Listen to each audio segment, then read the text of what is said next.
Talking about a deal for the holidays. Look at this 1 foot diameter pecan pie, available at Costco for $14.99. That's crazy. I can't make you a pie for that money. That is incredible. And then not only that, they had the same size pumpkin pies for $6. Unbeatable deals for the holidays at Costco. We're at the Velocipanda kitchen. So here at the Velocipanda kitchen, we're doing a Hawaiian theme for tonight's dinner, and that means Loco Moco. Okay, well, we're going to be making Loco Moco, which is one of my father's favorites. Loco Moco is a Hawaiian favorite, and it is a total gut bomb of carbs and savoriness and yum.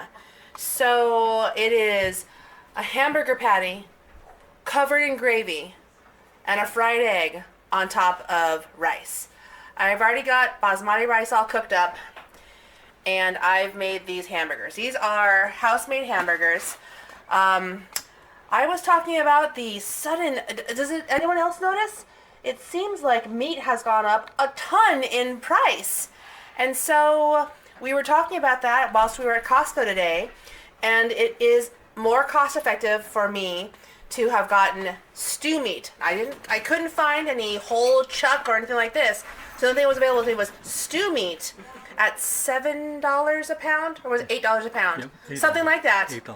And it was more reasonable for me to grind it at home and make lovely house-made hamburgers as opposed to buying pre-ground meat that was of lesser quality. I'm going to talk about the burgers in a little bit, but I want to draw your attention to the cast iron griddle that I'm preheating. I do enjoy cast iron quite a bit. I have quite a collection. It's like weightlifting in the kitchen. However, it really is a nice large flat surface that gets a nice crust that holds that heat for our lovely burgers. Let's go back to the burgers, and my dad helped me grind out all that meat, and then I carefully mixed up my hamburger, which has onion and seasoning in it, and then we weighed them out and pressed them into 4-ounce patties. Now, as this griddle gets nice and hot, I'm going to be able to put them on there and get a nice sear on both sides while I start to build the mushroom gravy. Okay. Heavy cream. You know your griddle is hot when you can kind of put your hand over it and it's uncomfortable after a couple seconds. You want it to be hot, so I've turned on that griddle and let it preheat for about 5 minutes, and a teeny bit of olive oil on top of that, just to get some oil on the pan so it doesn't stick too much, even though a nicely seasoned cast iron should not stick at all. Okay? Ready? Now these are 4-ounce patties, and I've put a little indentation in the middle, which is going to help it keep a nice flat patty as opposed to that domed up ball. Okay? Ready? Hear that sizzle.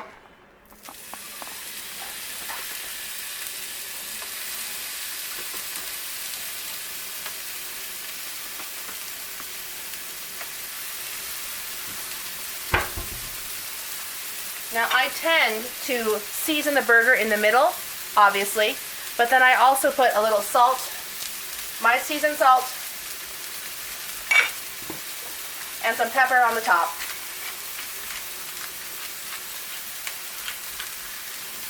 That's that seasoned salt we just put into those dispensers. Correct. Bottles. Now, if you have a seasoned salt from me in the past, that might have been a different seasoning, meaning it would be a combination of whatever herbs and spices I had in my cabinet at the time, or whatever I've been playing with, okay? But notice, I put them on there and I don't touch them. I'm not making smash burgers, so I'm not gonna smush them. I'm not gonna fiddle around and keep flipping them. Stop it. Leave it alone and let that crust happen. Now I just happen to know my stove over medium-low preheated pan is going to be about 4 minutes. I'm going to start looking at 4 minutes per side. And I use a timer because I don't mess around. Okay.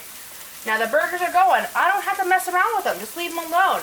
I put some ghee in a skillet. The key to cooking, about getting everything done, is getting everything done at the right time. So the burgers aren't going to be dying on the plate and getting cold while now you start to build your sauce. So it requires you to do a lot of prep. Get everything organized first. Have it all ready before you cook. I only have, in my house now, I only have a 4-burner stove. It is not uncommon for me to have all 4 burners blazing at the same time, because you got a lot of things going in order to bang out the meal so it's all done at the right time. I'm going to melt down this ghee. Okay, and I'm not looking to get a lot of color, so it doesn't have to be ripping hot, but I'm going to put those shallots in there right now.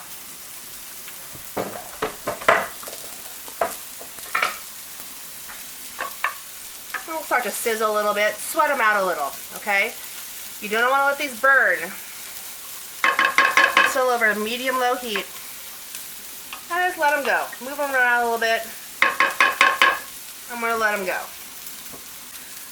Okay, if we look close here, you can see the little sizzlings of the shallots right around there. Okay? Now again, I'm not looking for these to get browned or anything like that. So be careful that you don't let them burn.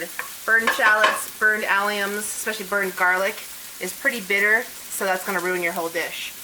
So I do have a couple little flecks in there. Those are not burned things. Those are actually little bits of mushroom that were on the board. Would you say that the sauce really makes the Loco Moco? I think it is an integral part of the Loco Moco because it's really a combination of the hamburger patty with the gravy on top of that rice. If it was no gravy, it would just be a hamburger on rice, I guess. Yeah. Right? Wouldn't Probably be have a little dry too. Mm-hmm. Although I'm going to encourage you to use enough fat in your hamburger patties, at least 20%, or else it's a dry burger. Why don't you just eat jerky then? Yeah. Okay. I like the color of these shallots. They're kind of a little translucent, and you can't smell it here, but they smell nice. Okay, but they're not burning. I'm not looking for caramelized or anything like that. But now I'm going to add in chopped, dried, rehydrated mushrooms. So they have a nice dried mushroom mix at Costco. They just happen to have it this time.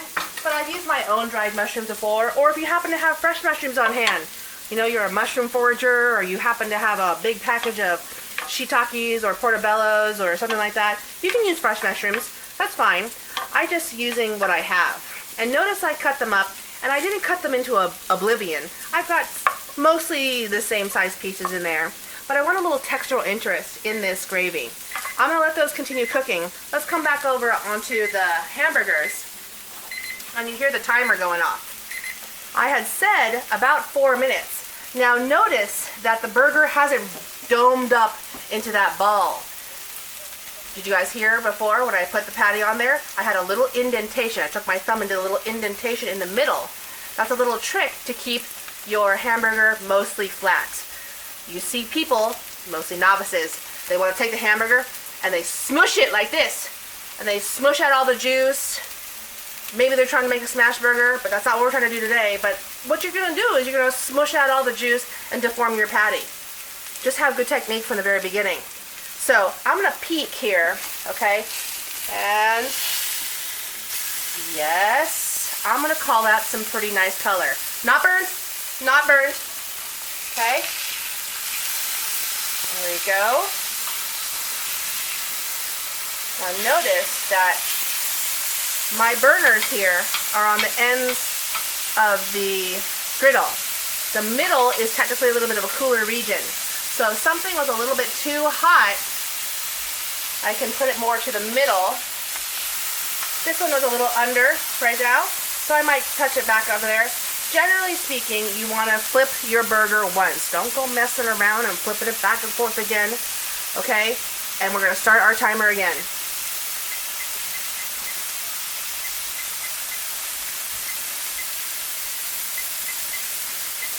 Good. Okay, so I had the fan on now, so I have to make sure that I'm not setting off the smoke alarm, okay? But our mushrooms are cooking off here. I'm going to season them carefully with a little bit of salt, okay, and a little bit of pepper at this time, okay? Now, I'm going to start to build the liquid part of the sauce. I saved my hydrating liquid, just boiling water, from my reconstituted mushrooms. That's one of the benefits of using dehydrated mushrooms. You get this really awesome mushroom tea, if you will, okay? I'm gonna dump that in. Sizzle, sizzle. That is where a ton of flavor is, so don't waste it. See why? You see not why now I lightly seasoned? Because now we're gonna be building some things, okay? Let's let that come up to temperature, and let's come back to our hamburgers. Now, notice I did not flip them back and forth and all this other jazz, but we're looking like a pretty good burger here, okay? Like so. I'm gonna let these rest while I cook out the other ones and finish the rest of the sauce. Oh, the smell of the food is wonderful cooking. Okay, now that mushroom broth has come up to temperature, it's kind of simmering a little bit. Now we're gonna hit it with some cream. Okay, don't go too crazy. That's fine. Okay.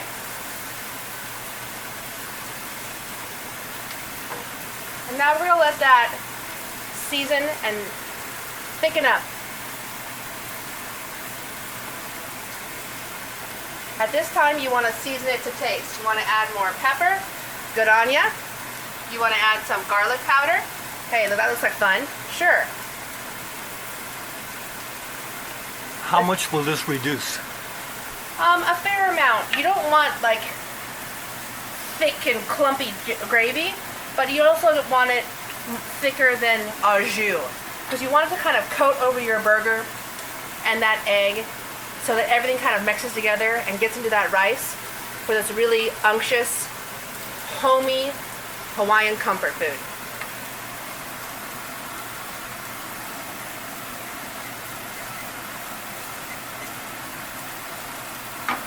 So I remember the first time I had Loco Moco ever, and that was a visit to Honolulu, where we were staying at Waikiki Beach, and there's a Denny's there on Waikiki. And I dropped into Denny's, and the person I was with said, "Let's have Loco Moco." And I said, "Well, it's not, I don't see it on the menu, and besides, what is that?" And it turns out that if you order Loco Moco at a Denny's or other restaurant, even if it's not on the menu, they know how to make it, and they make it well. So there's the sauce reducing away, and there are 4 more of the burgers for the Loco Moco, halfway done. And then, yeah, Trisha wasn't kidding. She gets all the burners going. This is for the egg that's going to be done. What about timing? Here I am on the last batch, on the second half of the burgers. So I'm going to start to plate up, okay? I don't run a short order kitchen here, so but you want to, make sure everything is done at the right time. So I have a bed of rice ready. Burgers are coming off hot. Gravy is almost ready. Let's get that egg done, okay? Now, sunny side up egg. It seems easy, but yet a lot of people don't know how to do it, or they do it wrong, or something goes wrong, okay? But this is one of the few times I use nonstick in my kitchen, okay? Nonstick Teflon, it is a super slick surface, but still give yourself some insurance by a titch of oil. I'm using olive oil there. You want to use coconut oil, ghee, avocado oil, whatever, bacon drippings, good on ya, okay? But give it a chance to heat up, swirl it around a bit, okay? I got 2 minutes to go on those hamburgers, so I'm trying to budget my time, okay? Just using a regular egg. Now, if you are not familiar or skilled at egg cracking, you run the risk of getting shell in your pan and in your final product if you don't sequester the egg first. So crack the shell on a flat surface. Do not do it on the edge of the pan. That just makes eggshell shrapnel driving up into the egg, okay? You see that on movies, you see that on TV, it drives me insane. Flat surface, bow, done. And then carefully crack it, and you gotta look at that, okay? And then I look, all right, no shell, good for me. Put that into my compost bin. Now hot enough, okay? The bowl, good for go. And then let it sit. Don't mess with it. Don't screw around. Leave it alone. And you're gonna be doing okay. Meanwhile, I've got less than a minute on that burger, and here I am with my gravy. I'm liking it. I had already tasted it. I added a little bit more salt. I added a little bit of more pepper. I also added a little dark soy sauce, which is mostly for color. Because doesn't brown gravy look more delicious? Yahoo! Okay? Now, I got that egg. I'm gonna add a titch of salt, a titch of pepper. Remember, you have to cumulatively think how much salt that you're using so you don't blast your people with salt. But under-seasoned food tastes like trash, so don't do that. Okay, sunny side up means that the yolk is up. If you are going to be doing a over easy egg, that would be another show. Okay, but if you want to see, oh look at, I know I got it, girl. Look at that. See how it's slippery? Okay. Some folks like a really runny yolk, like me. Other folks don't, and they get a little squeezed out by a raw egg or whatever. Okay, I'm gonna put a little lid on it, just for a little bit of time, so we don't panic. We're gonna cook that yolk. My timer went off, and I'm gonna be I'm plating up now, on that bed of rice. There we go, right? And then I got that gravy. Okay, get me some nice mushrooms, right? Get the sauce.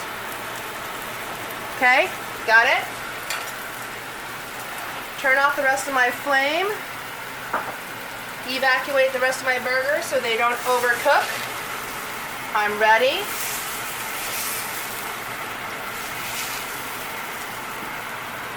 I'm plating up for the show, you see, okay? So I'm managing all the fire. I got it.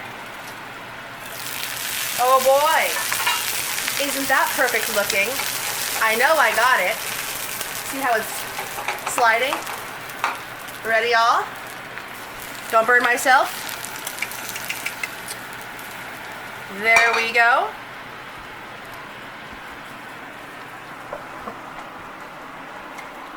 Some green onion.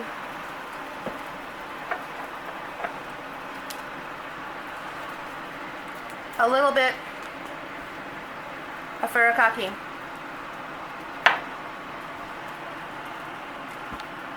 My version of Loco Moco. Beautiful.